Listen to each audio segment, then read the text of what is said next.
ইতিবাচক ধারায় শেষ হয়েছে ঢাকা স্টক এক্সচেঞ্জের লেনদেন। সার্বিক সূচক ডিএসসি এক্স ৩ পয়েন্ট বেড়ে দাঁড়িয়েছে ৪,৮৬৫-তে। বেচাকেনা হয়েছে ৩৫৪ কোটি টাকার। লেনদেনে অংশ নেওয়া প্রতিষ্ঠানগুলোর মধ্যে দর বেড়েছে ১৮০টির, কমেছে ১২২টির, আর অপরিবর্তিত আছে ৯০টির দর।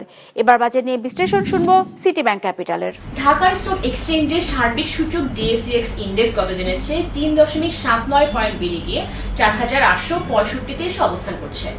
আজ দিনের শুরুতে মার্কেট ঊর্ধ্বগতি নিতে লেনদেন শুরু করে। দিনের পুরোটা সময় জুড়ে ইনভেস্টরদের মধ্যে বাই এবং সেল করার প্রবণতা লক্ষ্য করা গেলেও দিনের শেষ ভাগে মার্কেট ঊর্ধ্বগতি ছিল, যার ফলস্বরূপ দিন শেষে মার্কেট ৩.৭৯ পয়েন্ট পজিটিভ নিয়ে আজকে তার লেনদেন শেষ করে।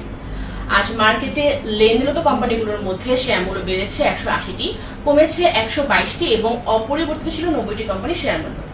আজ মার্কেটে টোটাল টার্নওভার ছিল ৩৫৪ কোটি টাকা। মার্কেটের গত সপ্তাহের এভারেজ টার্নওভার ছিল ৪০০ কোটি টাকা এবং চলতি সপ্তাহের ৩ দিনের এভারেজ টার্নওভার ছিল ৩৫০ কোটি টাকার মতো। আজকে সবচেয়ে বেশি লেনদেন হয়েছে সিটি ব্যাংকের। আজকে এদের প্রায় ১৩ কোটি টাকার মতো লেনদেন হয়েছে এবং দ্বিতীয়ত ছিল ওরিয়েন্ট ইনফিউশন। ইন্ডেক্স বাড়ার জন্য আজ বেশি কন্ট্রিবিউশন রেখেছে Mobil Jamuna Bangladesh limited. Gainer লিস্টে প্রথমে পাচ্ছি বিডি ওয়েল্ডিং এবং দ্বিতীয়ত ছিল রিজেন টেক্সটাইল মিলস লিমিটেড।